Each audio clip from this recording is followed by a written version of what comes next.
Ayun guys, another setup ng mini street light. Ating sensor automatic switch pagdating ng araw at pagdating ng gabi kung saan nag-turn off at kung saan nagto-turn on.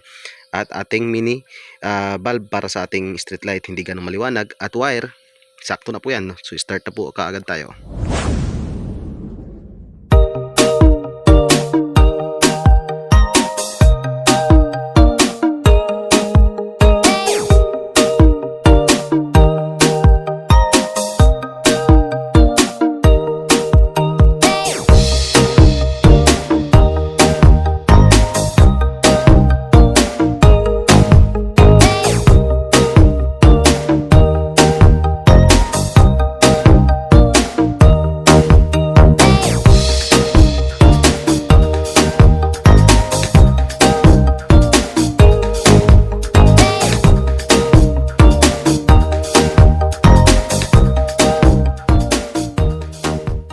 Guys, tapos na natin malagay yung ating street lights.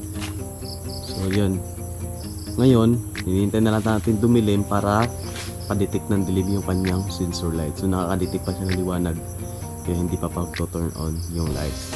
Hinihintay natin dumilim, then mamaya kusa na po yung iilaw.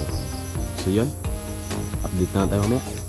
Ayun guys, tingnan natin gumana na po yung ating sensor light. So nag-turn on na po siya ngayong gabi kasi madilim na, tulad na nag-detect na liwanag. So yan po yung liwanag na ating kinabit na ilaw. Actually yung kinabit po nating ilaw ay hindi po yan gaano maliwanag. So para less din po sa consume ng ating battery.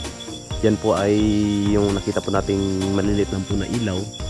So ginawa ko lang po siya at nilagay para lang po sa pagpapaliwanag, makita lamang po yung ilaw na hindi na po tayo gumagamit ng flashlight. So yan guys, kusa po siya nagpo-turn on. So simula po doon po yung kalsada sa baba. Yan, kalsada po yan doon. Then kapag akit na po dito, hanggang doon po sa may pintuan ng bahay yung ilaw. So yun po yung pintuan ng bahay. So ngayon, papakita natin kung gumagana pa rin talaga ba si sensor light. So ang sensor lights guys, so hindi ko siya agad pa-flashlightan. Tuturo ko muna siya. So ayan po yung ating sensor light. So yan po siya. So madilim na. Ngayon, pa-flash tayo.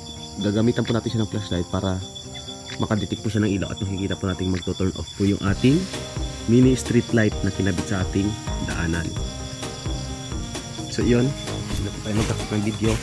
Subukan na po natin yan. Pa-flashlightan ko po yan. Nandyan po yan. Gamit po natin itong ating flashlight. So ayan. So yan, makikita natin guys kung saan siya nag-turn off.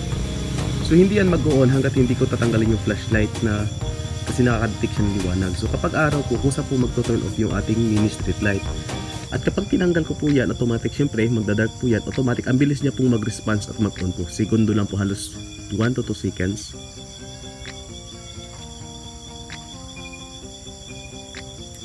So ayan, nakikita na natin guys. So yun.